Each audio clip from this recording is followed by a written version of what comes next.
En hver munurinn að vinna með KK og Pálma? Eða eru þeir svipað að vinna með þeim? Þarftu að nálgast á mismunandi hátt? Ég held að þeir þurfi bara að nálgast mjög á mismunandi hátt, frekar. Er það frekar, já.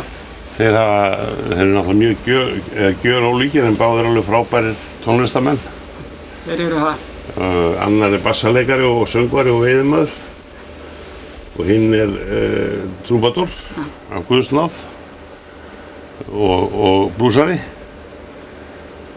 Og það verður nú einhvern tímann gaman að prófa að vinna með þeim tveimur saman. Það getur verið mjög áhugavert. Já. En einhvern veginn hefur þetta æxlað svoleiðis að við höfum verið í sitthvori tegundina tónlist og ekki rugla saman reitum okkar við þrír. Það getur verið allt í lagi gaman að sjá það á sviði. Já. Og litlu klúbb. Kannski við höldum upp á afmæli Blues Companiesins sem þá væntanlega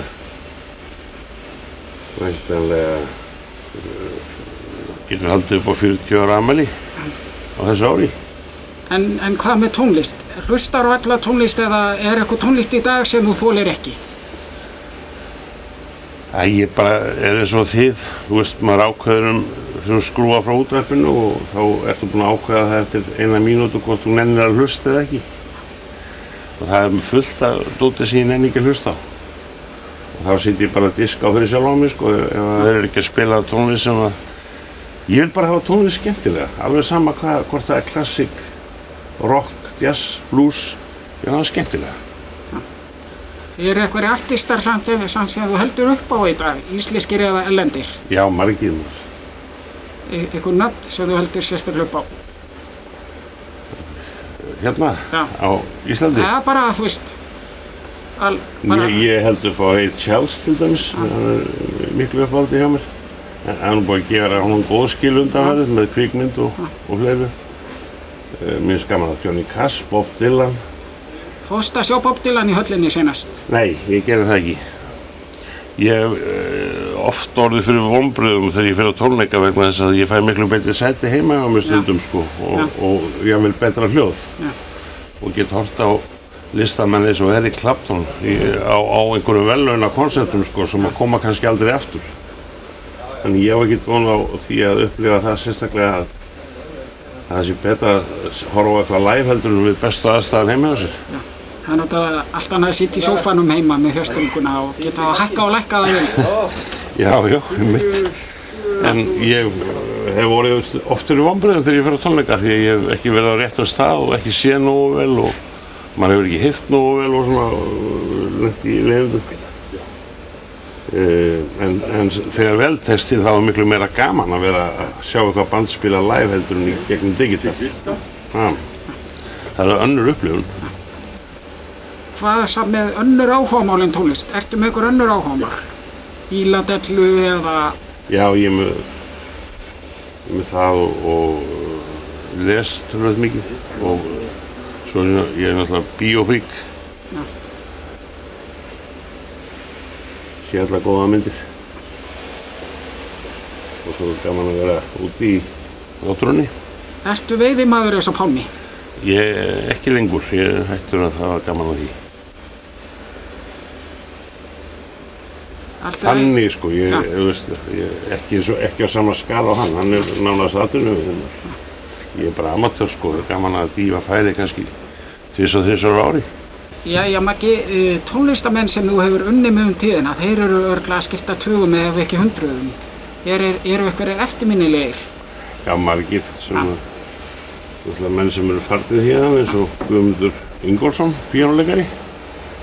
Hann spilaði með áðurnefndu Blues Company, Ringi, áran saman, sko, við komum alltaf reglulega saman og spilaðum blues og jazz.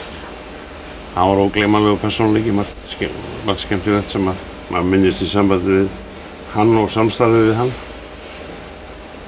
Og Kalli Sigvarts, hann spilaði með mannakortum hérna inn á stað sem hét Dansbarinn. Þegar við vorum að spila þar, var heilan vetur með okkur og spilaði á mörgum upptökum með okkur líka, hljóðupptökum. Og gleymanlegur hress og maður gleymir aldrei brosinu hans.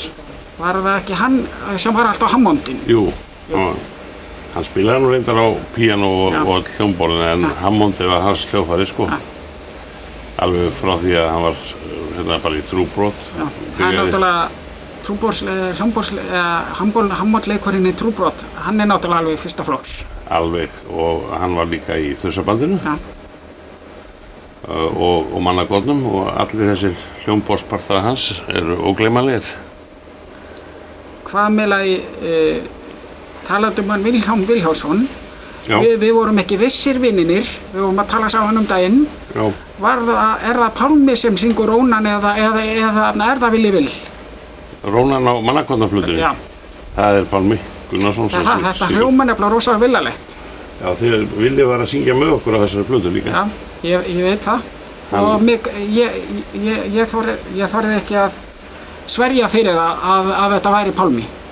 Nei, við vorum mikið búin að tala um það og hvernig var að fá hann Vilhjálm til að syngja með ykkur? Hann hafði ekki sungið í eitthvað tíma og svo kom hann ekki á æfingu með ykkur eða?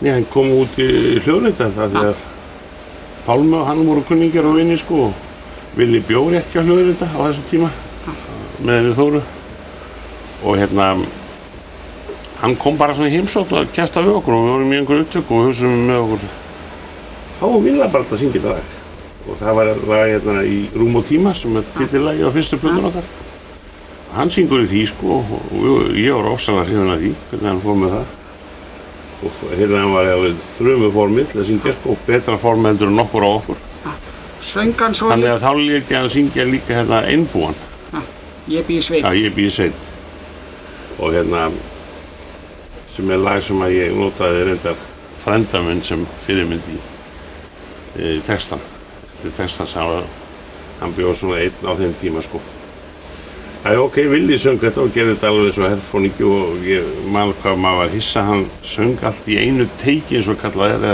einni töku á þessum tíma voru menn að syngja lögin í bútum sko til þess að náðum inn Voru þið þá að spila Villi söng allt í einni töku Voru þið þá að spila undir eða sönga bara einn með headphone eða Þá búið að taka undirleikinn á þessum tíma hann var alltaf tekinn fyrst sko illu hilli því að það nú best þegar þetta fer bara allt inn í einu þegar hljómsveit að spila og söngvarar að syngja með hljómsveitinni það skemmtilegasta tilfinningin og það sem maður reynir að gera í dag sko en þarna var bara að byrja á svokölluðum grunni berja inn einhverja trommur og skilur svo söngurinn settur inn nánast síðast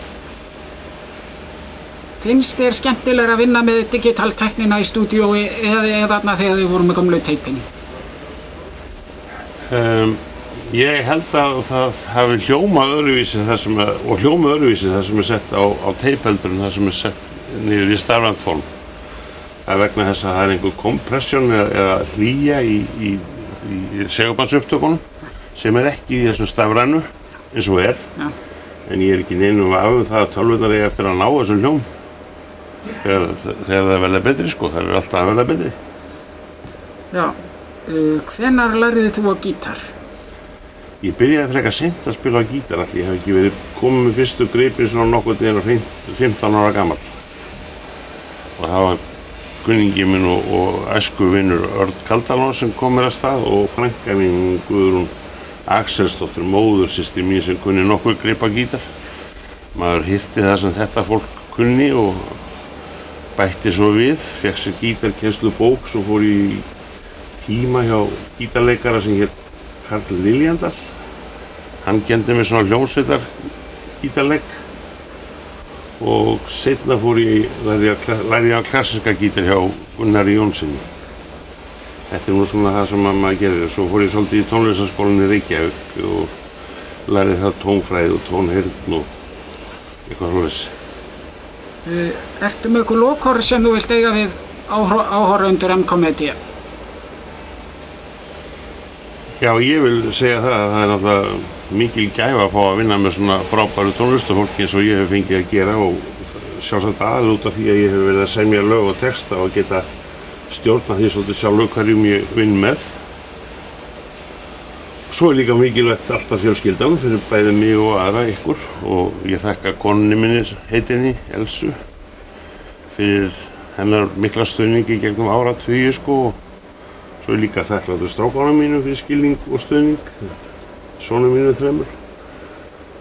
Og við eigum ekki dýrmætara heldur en fjölskyldunum, maður þarf að rækta hana og ég hef ekki verið nógu duglegur eins og margir aðrir tónlistamenn. Svo bið ég ykkur öll vel að lifa í Guðs friði.